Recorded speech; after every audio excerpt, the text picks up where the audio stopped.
راہب نے سوال کیا کہ تیرا نام تیرے جسم میں کہاں رہتا ہے؟ حضرت بایزید بولے میرا نام میرے جسم میں میرے کان میں رہتا ہے۔ راہب کہنے لگا ایسی 14 چیزوں کے نام بتاؤ جن سے اللہ تعالیٰ روزانہ گفتگو کرتا ہے۔ حضرت بایزید نے قرآن کی آیت کی تلاوت کی اور فرمایا کہ وہ 7 زمینیں اور 7 آسمان ہیں۔ راہب نے سوال کیا کہ وہ کون سی قبر ہے جو مقبور کو لے کر چلی ہو؟ آپ نے فرمایا وہ حضرت یونس علیہ السلام کو نگلنے والی مچھلی ہے۔ راہب بولا بغیر روح کے سانس کون لیتا ہے؟ حضرت بایزید فرمانے لگے کہ وہ صبح ہے جو بغیر روح کے سانس لیتی ہے۔ راہب بولا ایسا پانی بتاؤ جو نہ آسمان سے اترا اور نہ زمین سے نکلا ہو۔ حضرت بایزید فرمانے لگے کہ وہ گھوڑوں کا پسینہ ہے جسے ملکہ بلقیس نے حضرت سلیمان علیہ السلام کی آزمائش کے لیے بھیجا تھا۔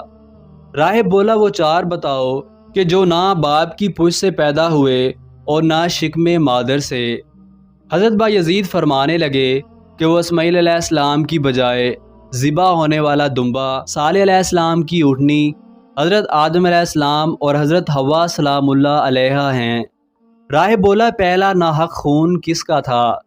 حضرت بایزید کہنے لگے کہ وہ آدم علیہ السلام کے بیٹے حابیل کا خون ہے جسے بھائی قابیل نے قتل کیا تھا۔ راہب کہنے لگا کہ وہ کون سی چیز ہے جسے اللہ تعالیٰ نے خود پیدا فرمایا اور خود ہی خرید لیا؟ وہ جسے اللہ نے پیدا فرمایا اور پھر خود ہی اسے ناپسند بھی فرمایا ہو۔ ایسی کون سی چیز ہے جسے اللہ نے خود پیدا کیا اور پوچھا کہ یہ کیا ہے؟ حضرت بایزید بسطامی فرمانے لگے کہ وہ چیز جو اللہ تعالیٰ نے پیدا فرمائی پھر اسے خرید لیا وہ مومن کی جان ہے، اور وہ چیز جو اللہ تعالیٰ نے پیدا فرمائی اور پھر اسے ناپسند فرمایا ہو وہ گدھے کی آواز ہے، اور وہ چیز جو اللہ تعالیٰ نے پیدا فرمائی اور پھر اسے برا کہا ہو وہ عورتوں کا مکر ہے، اور وہ چیز جو اللہ تعالیٰ نے پیدا فرمائی پھر پوچھا کہ یہ کیا ہے وہ موسیٰ علیہ السلام کا عصا ہے۔ راہب کہنے لگا کہ سب سے افضل دریا کون سے ہیں؟ افضل پہاڑ کون سا ہے؟ جانوروں میں افضل کون ہے؟ مہینوں میں افضل مہینہ کون سا ہے؟ اور تامہ کون سا دن ہوگا؟ حضرت بایزید فرمانے لگے افضل دریا سیہون، جیہون، دجلہ، فرات اور نیلے مصر ہیں۔ سب پہاڑوں سے افضل کوہ طور ہے، اور سب جانوروں سے افضل گھوڑا ہے، اور سب مہینوں سے افضل مہینہ رمضان ہے، اور تامہ قیامت کے دن کو کہا جاتا ہے۔ راہب پوچھنے لگا کہ ایسی چیز بتاؤ جو بے جان ہو لیکن اس نے تمہارے بیت اللہ کا طواف کیا ہو۔ ایسی 4 چیزیں بتاؤ کہ جن کا رنگ اور ذائقہ مختلف ہو لیکن جڑ پھر بھی ایک ہو۔ آنکھ، منہ، ناک اور کان کے پانی کا ذائقہ کیا ہوتا ہے؟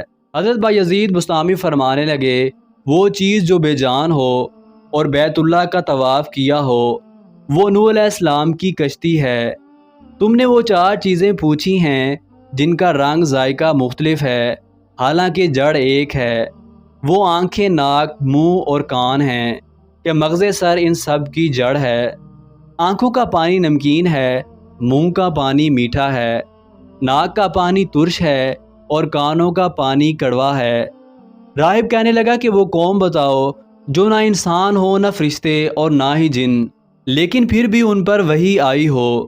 جب رات ہوتی ہے تو دن کہاں جاتا ہے، اور جب دن ہوتا ہے تو رات کہاں جاتی ہے؟ حضرت بایزید فرمانے لگے تم نے وہ قوم پوچھی ہے جن پر وحی آئی ہو حالانکہ وہ نہ انسان ہے نہ فرشتے اور نہ ہی جن، تو وہ شہد کی مکھیاں ہیں۔ تم نے پوچھا کہ جب رات ہوتی ہے تو دن کہاں چلا جاتا ہے، اور جب دن ہوتا ہے تو رات کہاں ہوتی ہے؟ اس کا جواب یہ ہے کہ جب دن ہوتا ہے تو رات اللہ تعالیٰ کے غامض علم میں چلی جاتی ہے، اور جب رات ہوتی ہے تو دن اللہ تعالیٰ کے غامض علم میں چلا جاتا ہے۔ اللہ تعالیٰ کا وہ غامض علم کہ جہاں کسی مقرب نبی یا فرشتے کی رسائی نہیں۔ ان سوالوں کے جواب سن کر عیسائی کا بڑا راہب خاموش ہو گیا، تو حضرت بایزید فرمانے لگے کیا تمہارا کوئی سوال رہ گیا ہے؟ راہب نے گردن جھکا لی اور کہنے لگا کہ نہیں، میرا کوئی سوال باقی نہیں ہے۔ مجمع پر خاموشی چھا گئی۔ حضرت بایزید فرمانے لگے کہ اب میرے ایک ہی سوال کا جواب دو، مجھے یہ پوچھنا ہے کہ آسمانوں کی کنجی اور بہشت کی کنجی کون سی چیز ہے؟ پادری سوال سن کر خاموش ہو گیا تو مجمع کہنے لگا کہ آپ ہمارے بڑے عالم ہیں، ایسے کیسے ہو سکتا ہے کہ ایک لڑکا آپ کے اتنے سوالوں کے جواب دے اور آپ کو اس کے ایک سوال کا جواب نہ آتا ہو؟ وہ بولا کہ مجھے جواب تو آتا ہے، لیکن اگر میں جواب بتاؤں تو تم لوگ میری اتباع نہیں کرو گے۔ سب نے بیک زبان کہا کہ آپ ہمارے پیشوا ہیں، ہم ہر حالت میں آپ کے ساتھ ہوں گے۔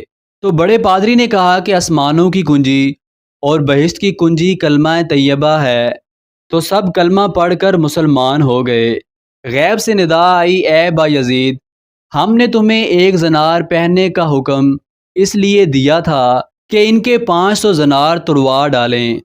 ناظرین، 500 عیسائی راہبوں کا یک بار اسلام قبول کرنا ایک ایسا واقعہ تھا جس نے پوری دنیا کے عیسائیوں کو ہلا کر رکھ دیا تھا۔